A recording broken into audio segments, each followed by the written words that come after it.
Chase, let's talk about it, man. I mean, I know it's not fun to think about the losses over the wins, but back-to-back losses for the first time. I mean, give me an idea. What's that been like for you to deal with? Man, you know, of course it sucked, but it ain't no big deal. I come out here to fight, come out here to have fun, and, you know, I try not to think about the losses too much. You know, the Ricardo Lamas fight, I lost to a G. You know, that doesn't hurt my feelings none. The Gabriel Benitez fight, I was sick, had strep throat, wound up getting a shot of penicillin, and, you know, halfway through the first round I gassed out. So I really don't even feel like that's a legit loss. I know that, you know, of course he beat me. He got his hand raised and he went out there, he fought a good fight. But I think if we play that fight back again, there's no way he could beat me again, especially not, you know, at close to 100%. So, you know, that one, I really don't even, I got to get that fight back. How about that? You know, hopefully in the future it'll happen. I was going to say that one. I remember watching that one. It just seemed like you were frustrated through the whole fight. So I mean, that's one you definitely want to run back at some point. Yeah, man. I gassed out in the first round, probably a minute and a half into the first round. And after that, I was just, you know, a shadow of myself. I was just out there trying to knock him out, do whatever I could to stay in the fight. So I saw that recently you went out to the BMF Ranch for a little bit and spent some time out there. I wonder, was that a desire of wanting to change things up a little bit to get some new looks, or was it just an opportunity? How'd you end up out there?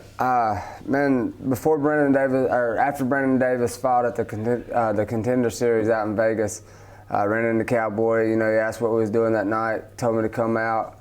Went out, hung out with him and everything. He gave me his number and told me to come out to the ranch. And you know, I was just trying to get in some good training. You know, we was already, you know, training good at home, but I just wanted to go get some different looks. And my buddy Chase Sherman was like, "Man, why don't you go out to Cowboys?" I was like, "Oh shit, I do got his number." You know, so I called Cowboy up, and he told me to come on. So I went out there for a week, had a lot of fun, got in a lot of good work, and met a lot of really cool guys. And you know, it was just an awesome experience. You know, I watched Cowboy since he was in the WEC, and you know that dream of getting to hang out with him, meet him, and stuff like that. That's almost as big as the dream of making it to the UFC.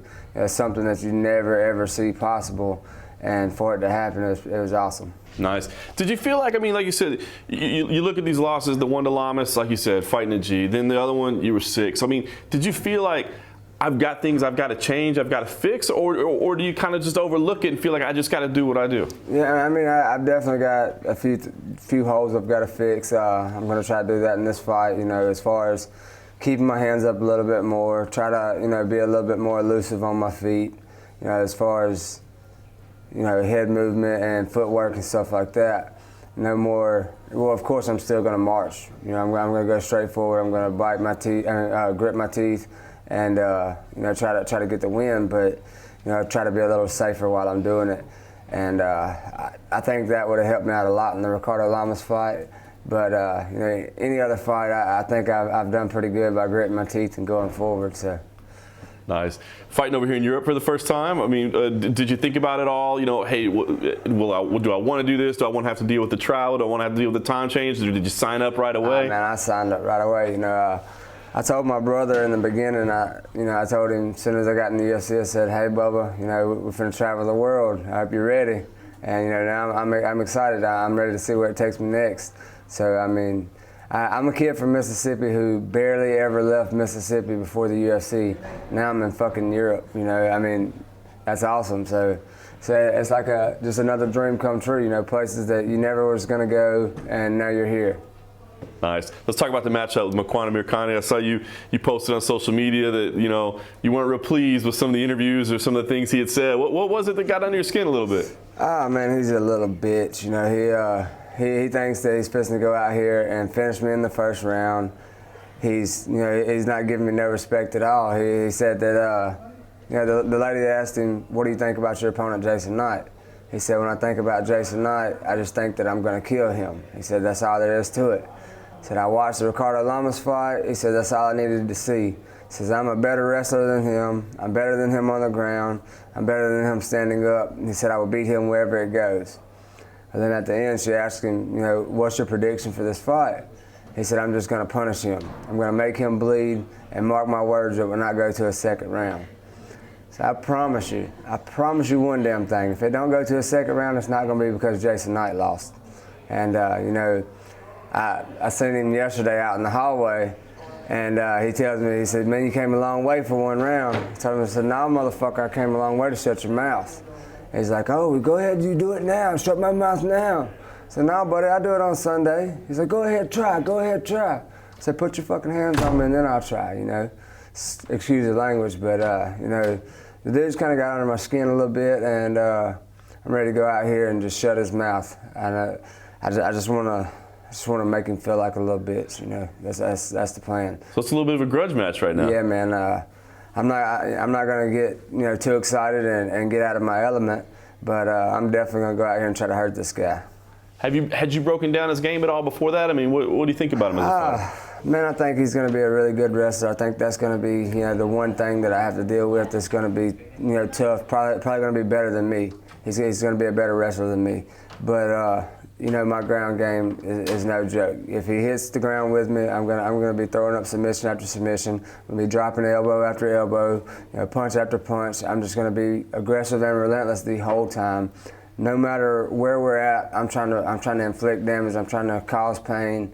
And you know, it's going to be nonstop. And I don't care if I'm dead tired out there, I can't breathe, I'm still going to be dropping shit on him.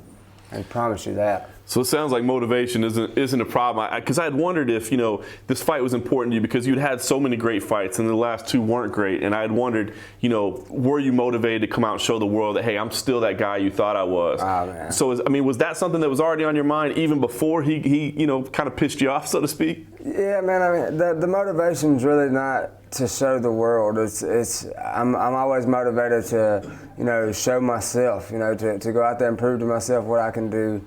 And, you know, to go out there and fight at the best of my abilities. You know, that's the thing that sucks so much about the last two fights is I really didn't get to showcase my skills. I really didn't get to go out there and fight at the best of my abilities. You know, the Ricardo Lamas fight, I think I was doing great until I stood up with my damn hands down. I stood up with my hands down, he caught me, and then after that it was just a blur, you know, and there's nothing you can do about that. The Gabriel Benitez fight, you can't show any skills if you're out there sick. And whenever I got tired, I did the same thing I always do when I get tired. I went back to 8th grade, started throwing bombs, and, you know, just tried to throw some sloppy ass takedowns. Everything was just ugly as hell after I got tired.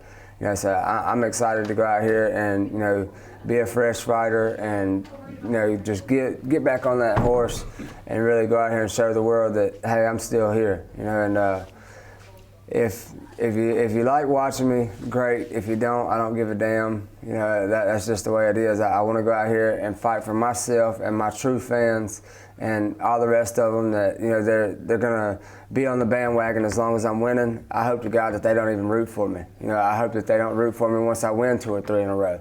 You know, I hope those guys, I hope they stay in the background. I hope they root for Conor McGregor or something. You know, I hope they leave me the hell alone. So perfect world, then. How does this go down? Do you go out there and you smash them quick to make a statement, or do you put a little hurting on them over some time to kind of make them pay for those words? Oh, man, perfect world. We go out here and we fight a long-ass fight, you know, because that's what I want to do. I didn't show up, I didn't go to the other side of the world to tap this guy in the first round. You know, I would love to do that. If he takes me down and falls into a submission, great. But the way I see it, I would love to go out here. I'd love to fight all 3 rounds, and I'd love to get my hand raised at the end, you know, with the unanimous decision victory, because, you know, that's what I'm trying to do. I'm trying to get out here, grit my teeth, bang it out, and, you know, fight to the bitter end.